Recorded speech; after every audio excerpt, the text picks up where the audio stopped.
Continuando con el video anterior, en esta segunda parte empezaremos con la primera propiedad, que es la excitabilidad o vasotropismo. Para que se produzca una respuesta mecánica, que es la contracción, tiene que ser precedida por una respuesta eléctrica, que es el potencial de acción. Estos potenciales de acción se generan tanto en la fibra muscular cardíaca como en el tejido nodal o especializado de conducción de maneras diferentes. Visualicemos la fibra muscular cardíaca y el gráfico que dibujaremos a un lado. Normalmente esta mantiene una polaridad negativa de menos 90 milivoltios en su estado de reposo. En esta fase, denominada fase 4, aumenta la conductancia al potasio y se mantiene activa la bomba sodio-potasio. El potasio, como es un catión que predomina en el espacio intracelular, sale pasivamente de la célula a favor de un gradiente de concentración. Y como la bomba sodio-potasio deja salir más cargas positivas de las que entran, se mantiene este estado de reposo estable. Luego, tras un estímulo eléctrico, se comienza a propagar el potencial de acción en las fibras musculares, en la cual la célula se despolariza y pasa de un estado electronegativo de menos 90 milivoltios a más 20 milivoltios. Esto se debe a la apertura de los canales rápidos de sodio voltaje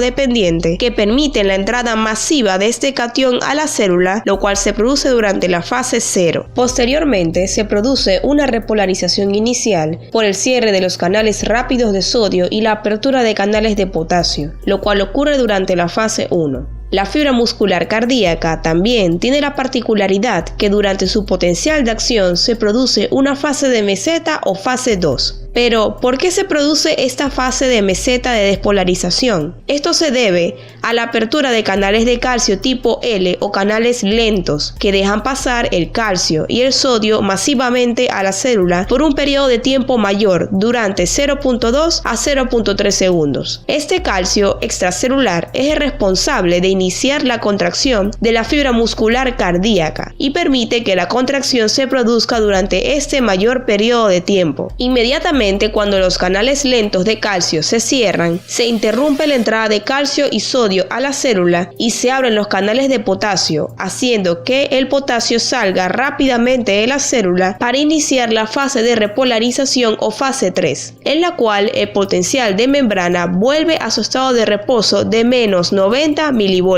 y con la activación de la bomba ATPasa de sodio-potasio se retorna el gradiente electroquímico de la célula al introducir los iones potasio que estaban en el exterior y a sacar los iones sodio que estaban en el interior. Finalmente, la célula queda en una fase de reposo o fase 4 para iniciar un nuevo potencial de acción. Ahora visualicemos una célula del tejido especializado de conducción. A diferencia del tejido muscular cardíaco, esta tiene un periodo de reposo que es inestable y mucho menos negativo, siendo de menos 60 o menos 55 milivoltios. Esto se debe a que su estado de reposo es muy permeable al sodio y al calcio, permitiendo la entrada de estos cationes a la célula, generando así potenciales de acción de forma automática, lo que le confiere la propiedad de autoexcitarse. Durante este periodo, denominado fase 4, se produce un aumento progresivo de la entrada de sodio a la célula, que produce una lenta elevación del potencial de membrana y la apertura de los canales de calcio tipo T o canales rápidos, permitiendo la entrada de este ion a la célula hasta llegar a un umbral de excitación de menos 40 milivoltios y la generación finalmente del potencial de acción. Entrando a la segunda fase o fase 0, durante la despolarización con la apertura de los canales de calcio tipo L o canales lentos que permiten la entrada de calcio y sodio a la célula hasta llegar a la espiga de despolarización observada en el gráfico. Pero esto no permanece durante mucho tiempo. Los canales de sodio y calcio o canales lentos se inactivan, dando paso a la fase 3 o fase de repolarización y se abren los canales de potasio voltaje dependiente, permitiendo la salida masiva de potasio de la célula. Esto disminuye el potencial de membrana hasta devolver el estado de reposo electronegativo, incluso hasta llegar a un estado de hiperpolarización de menos 65 milivoltios. Posteriormente, estos canales de potasio se cierran y vuelven a abrirse los canales de sodio y de calcio, entrando nuevamente al estado de reposo o fase 4 de menos 60 o menos 55 milivoltios, hasta llegar al umbral de excitación de menos 40 milivoltios y generar así un nuevo potencial de acción. Ahora que conocemos las características de cada tejido, hagamos un breve repaso haciendo diferencias de cada uno de ellos. Como primera diferencia tenemos que el potencial de reposo de la fibra muscular cardíaca es de menos 90 milivoltios y es producido por la conductancia al potasio. En cambio, en el tejido nodal es de menos 60 milivoltios y es por la conductancia al sodio y al calcio. Como segunda diferencia tenemos que saber que el potencial de acción de la fibra muscular cardíaca es de respuesta rápida por la apertura de los canales de sodio, pero en el tejido nodal es de respuesta lenta por la apertura de los canales de calcio tipo L. Como tercera diferencia, en el tejido muscular cardíaco hay meseta, en cambio en el tejido nodal no hay meseta. Como cuarta y última diferencia, el estado de reposo de la fibra muscular cardíaca es estable y no es autoexcitable. En cambio, en el tejido nodal es inestable y sí es autoexcitable. Bien, ahora para cerrar con esta propiedad, explicaré unos breves conceptos para tener en cuenta.